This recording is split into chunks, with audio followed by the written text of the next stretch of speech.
Today's our honeymoon, right? What do you mean by tearing up my passport just as we finished packing and were about to leave? My husband, in what seemed like a crazy move, forcefully tore my passport. His smug face really got on my nerves. I never planned to go with you in the first place. I was obviously going to go with my mom. I had sensed some tension before we got married, but I had no idea the twisted relationship between my husband and my mother-in-law was this deep. I've never heard of anyone's mother-in-law hijacking their honeymoon, at least not in my circle. I was shocked and angry at this unbelievable situation, but above all, I felt really creeped out. I wondered if I'd made a huge mistake choosing him as my partner. As he brought out scissors and began to shred the passport, I looked at my mother-in-law grinning from ear to ear and thought I needed to get away from here as fast as possible. I never expected this, but I'd actually had the perfect evidence to bring these two down. My name is Sarah. I'm 29 years old and have been working for 7 years. I recently got the proposal I'd always dreamed of from my boyfriend of 4 years, and now I'm right in the middle of planning our wedding and honeymoon. I met my husband after I started working. I've always been the lucky type, and although I got my first boyfriend in college, it seems he lost interest in the quiet and not so exciting me, and we just drifted apart. Years passed without me dating anyone seriously until I started working. Never would I have imagined that out of all my colleagues, I'd be one of the first to get married. My husband was a senior at my company when I was a newbie, and he always supported me whenever I struggled with unfamiliar tasks at work. The only guy I dated in the past was a classmate, but there's something about someone 5 years older. I found my husband dependable and trustworthy. When he asked me out on our first date, I was over the moon. I still cherish the dolphin figurine we bought during our first date at the aquarium. When he said he wanted to date with marriage in mind, I felt like I was on cloud 9. We went on many dates, and he proposed to me at the same aquarium where we had our first date. Can I really be this happy? That night I was so thrilled that I couldn't sleep, and I still remember that feeling with my head still in the clouds. We quickly decided to visit his parents' home the following week, but it was there that I started feeling uneasy about getting married. My father-in-law was very kind, but my mother-in-law seemed to disapprove of me. You could have married someone more outstanding than this plain girl. Being told that at our first meeting filled me with doubt and anxiety about our future life together. But everyone feels some pre-wedding jitters, right? So I pretended everything was fine and carried on with the wedding preparations. One day, while discussing our life after marriage, both he and his mother just assumed I'd be quitting my job.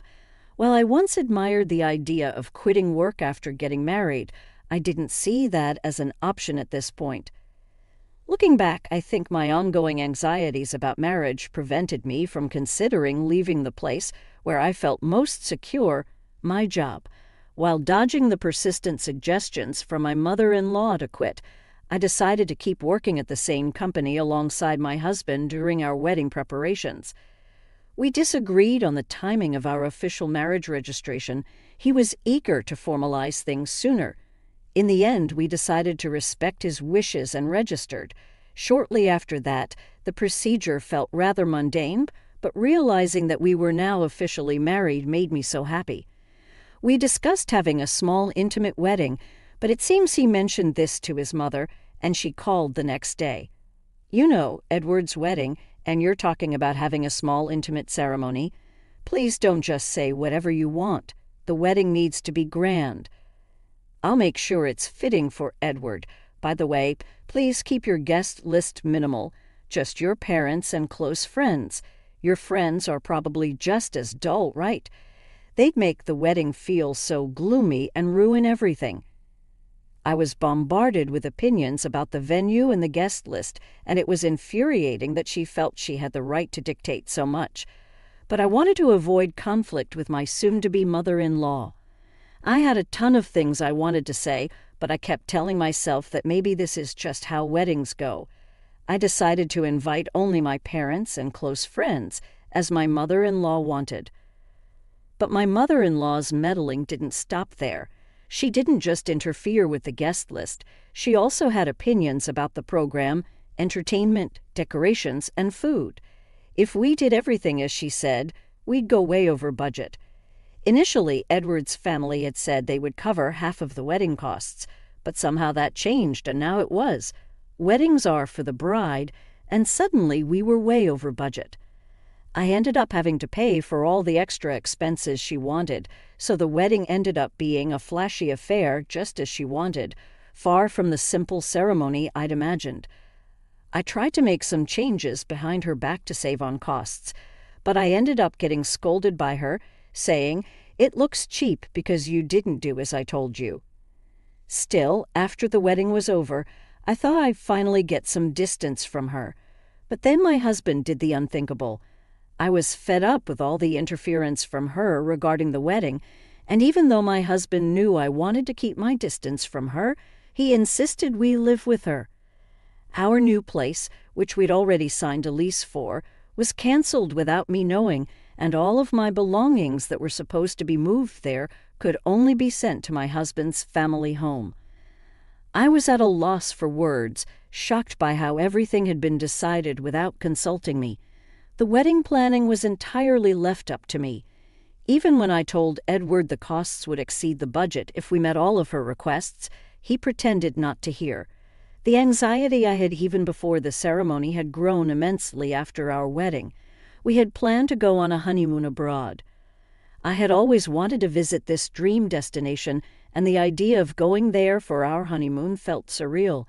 However, my growing unease with Edward, who by now was acting quite suspicious, and the thought of living with my mother-in-law when we returned really dampened my spirits. Yet just like with our wedding preparations, Edward wasn't very cooperative about the honeymoon planning. But strangely, he took the lead in booking the flights and hotels. I assumed he'd chosen a romantic hotel for our honeymoon stay and was excited as usual. I was left to foot all the bills, but with the pre-wedding euphoria, I was just glad that Edward was helping out even a little. Little did I realize this was a foreshadowing of a shocking event to come. The wedding wrapped up, and amidst the hustle and bustle, the day of our honeymoon arrived. Despite some unresolved feelings about the wedding and the impending cohabitation, I was determined to switch gears and enjoy the trip with the man I loved. But as I woke up in the middle of the night to prepare in time for our flight, Edward dropped a bombshell as if it was no big deal. "Sarah, I'm going to go with my mom." As I was double-checking our luggage, I was stunned and couldn't comprehend what he just said. "What? What are you talking about? It's our honeymoon. It's not like any other trip. Why would your mother be coming? And besides, we've only paid for 2 for the flight tickets and the hotel."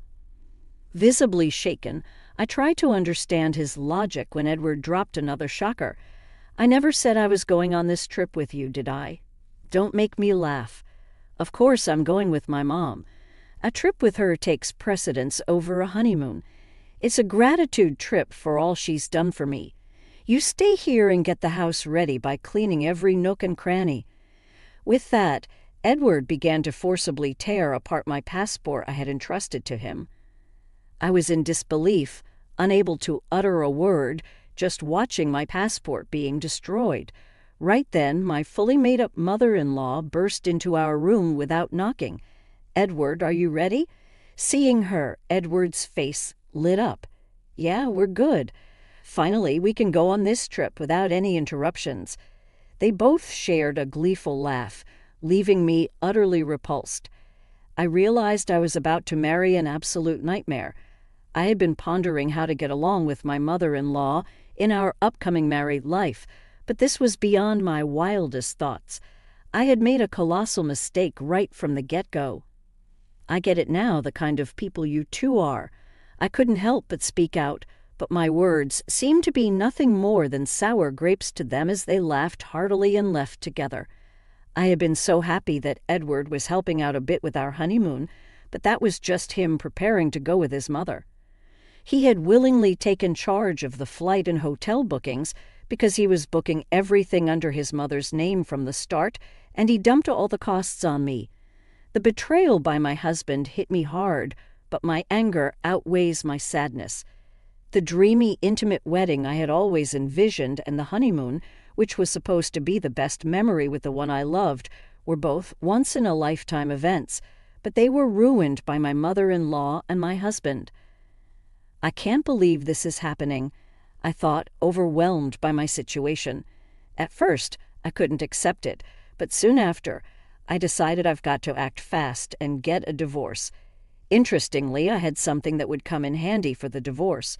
Initially, I started recording with the intent of preserving memories of the most significant events of my life, my wedding and honeymoon.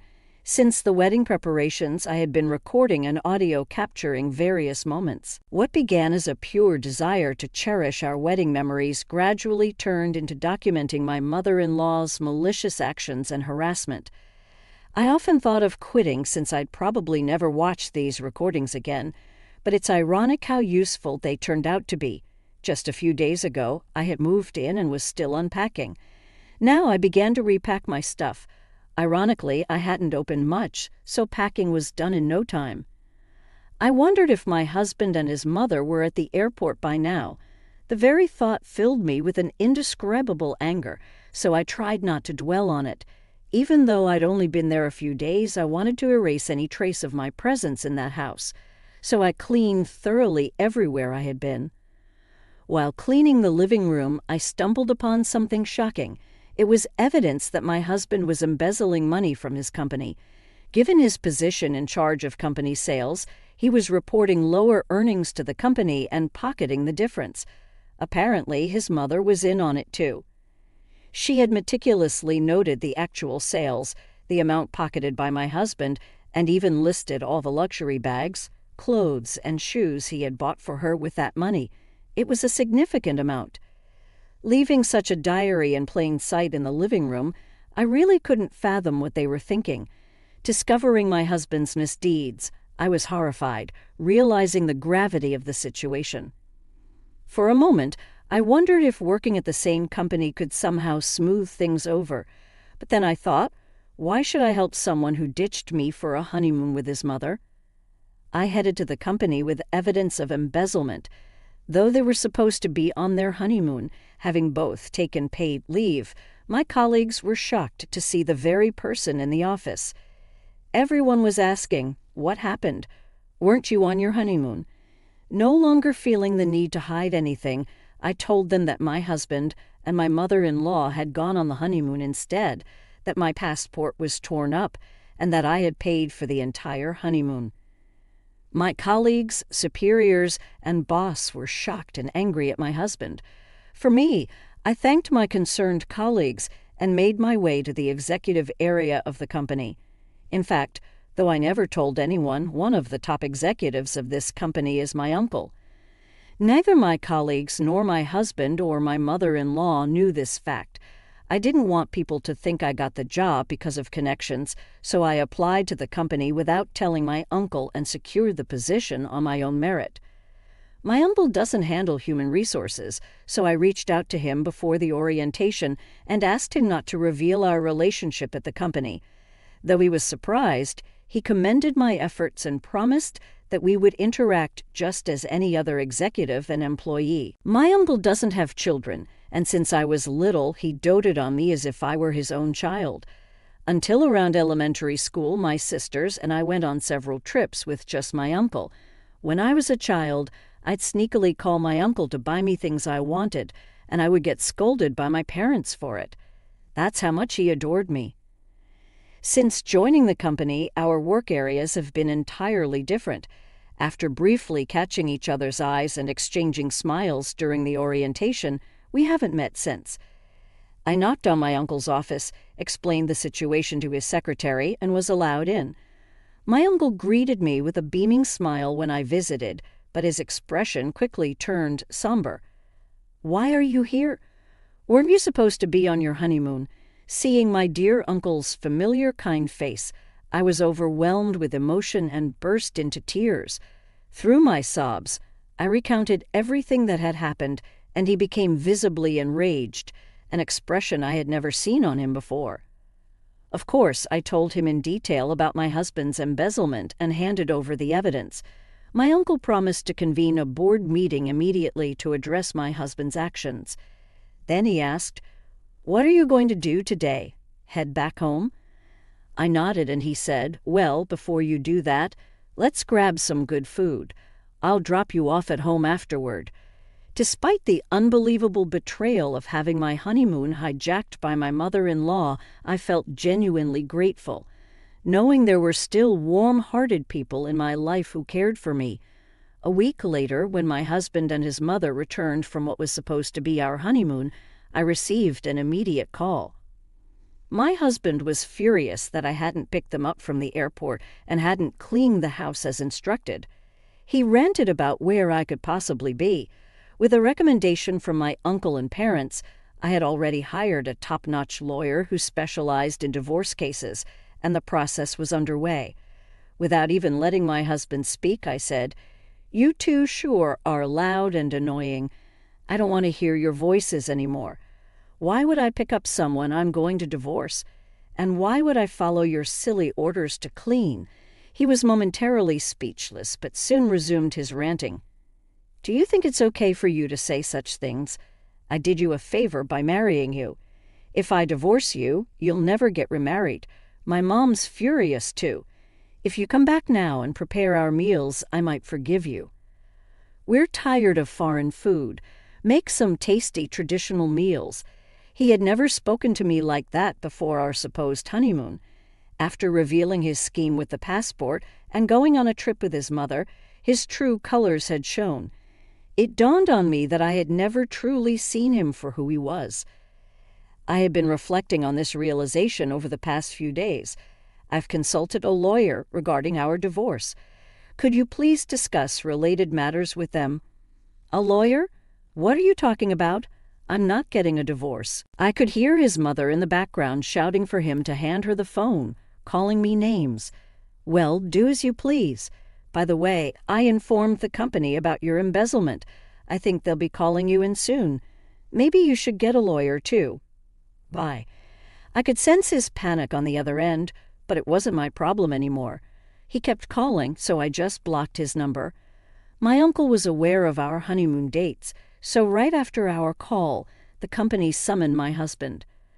Using the evidence I provided, they verified the information and confirmed the discrepancies in the payments. It turned out the amount my husband embezzled was enormous. In front of the company's executives, my husband desperately tried to defend himself. He fabricated a story, claiming, "I was the real embezzler, and he had tried to stop me." At that point, my uncle couldn't hold back and shouted, "My niece would never do such a thing. We've confirmed that you and your mother committed the embezzlement. You're lucky we haven't involved the police yet." Realizing the jig was up and that I was related to senior management, my husband looked as if he had lost his soul.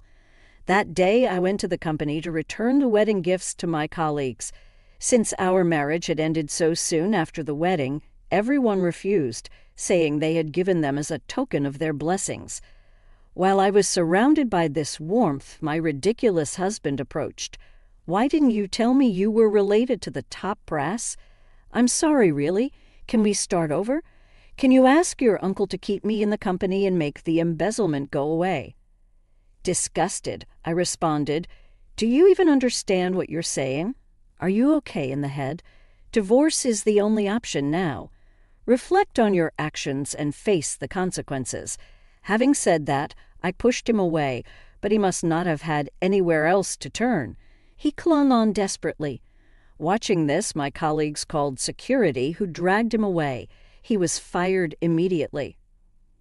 Regarding the embezzlement, it seems the company is seeking damages from my husband.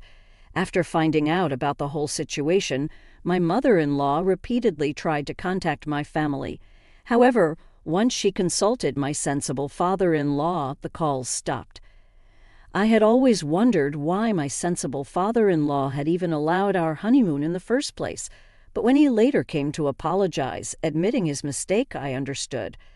After hearing his side, he had believed my mother-in-law was going on a domestic trip with her friends.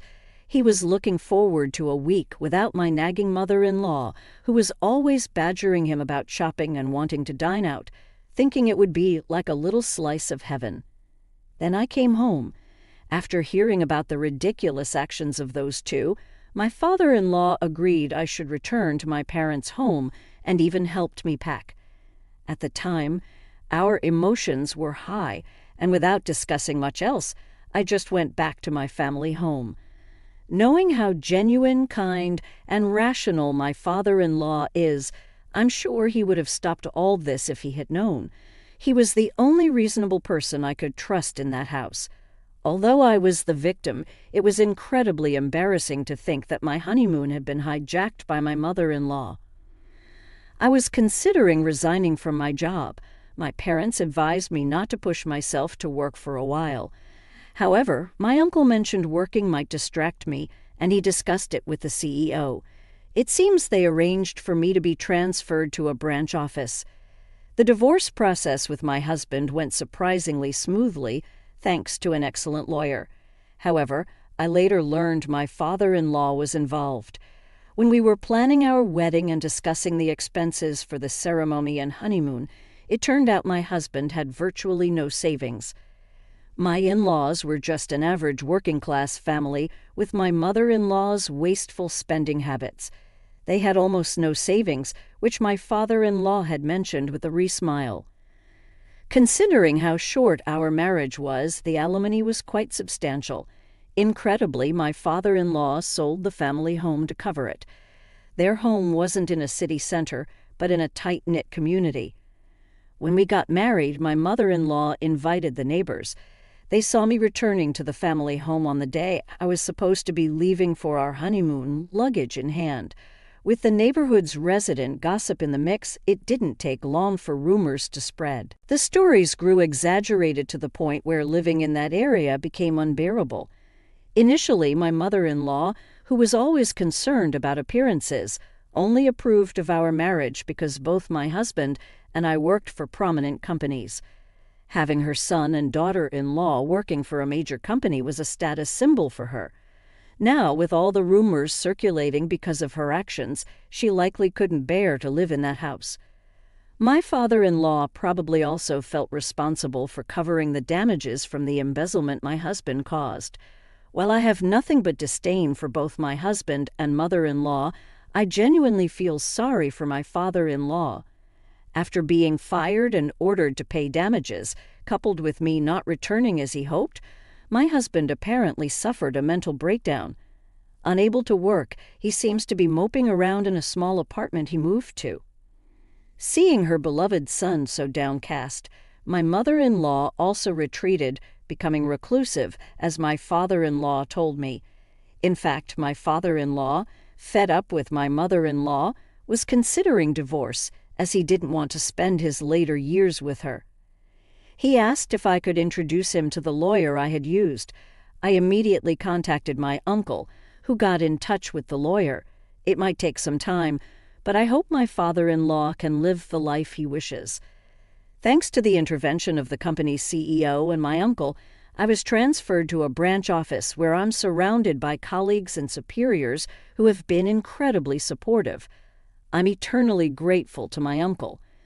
The only regret I have is missing out on the country we planned to visit for our honeymoon.